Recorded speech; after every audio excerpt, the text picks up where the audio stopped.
Hello and welcome to another Fresh Off the Stalls. I am literally at the hottest show in London right now, and I mean that literally. It is really hot in there, but at the same time it's also really good. So what is this steaming hot, melting me at the seams show I've just been to see? Well, carry on, it's all right. I'm in the foyer. I'm being a huge inconvenience to everyone, not just the critical world. I've been to see The Little Shop of Horrors at the Wimbledon Theatre. It's kicking off its tour with red hot acclaim. So it's Wimbledon Theatre, new theatre. It's really lovely and it's a really great show. It's from Cellar Door, the company that brought, and I reviewed their touring Avenue Q ages ago. That was one of my favourite musicals and it was ace. And The Little Shop of Horrors is another one of my favourite musicals and this was also good. I really hope you can hear me over the furore of the crowds as they go wild and the dazzle of the glitter ball. Woo! It wasn't even that much free wine this evening. So yes, love the production. Cellar Door are a touring company that do not feel or look like a touring company. This is a top-notch production that is worthy of the West End. You don't feel like you're being sold short just because it's not in a West End theatre. I mean, it looks great. It's got a really great campy 1950s B-movie horror cartoon vibe to it. And also what I love about this musical as well is just that Alan Menken and Howard Ashman, who after this musical went on to be the sound of Disney for at least a decade or two. It's one of my favourite scores of theirs, and it's got some great songs in it because it's just kind of like, it's that kind of sinister of that giant wink of camp. I absolutely love it.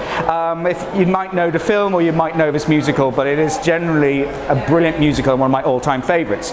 So, as for the cast, there are two fantastic leads. So playing, this is the bit where I realised that I really should have got my page sorted before doing this. Here we go.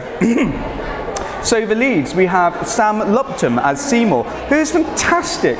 I know I've seen him in something before and I can't quite put my finger on it, but he gives a great, powerful vocal performance and also a really fun, geeky, meeky, down-to-earth, klutzy guy. He's just so adorable. Stephanie Clift, Stephanie Clift as Audrey as well, just fantastic. She's got the squeaky American sort of thing going on, and I think she's probably as good as Sue Pollard was when she first did this many years ago. She's just a lot of fun. She's a brilliant sort of big, warm, funny person. They're both great comic actors as well. They really bring the wonderful comedy out in this. I got to give a special shout out to the Chiffon Crystal and Ronette. A superb Motown trio with a fantastic verb, vibration, and once three just tremendous voices on them. So, maybe I should get to my, well no, but not disappointments. I know I'm the grumpy gay critic, but I do try to be quite nice. I think the only thing, and it's always the kind of thing with these billings, the weakest link, but by no means weak, is Rhydian. And I know that's awful for me to say as a fellow Welshman, but it's not that he's bad. I mean, he's got a great voice, and it's no surprise that they've wanted to cast him in a musical. He sings fantastically. It's just that the thing is, he doesn't.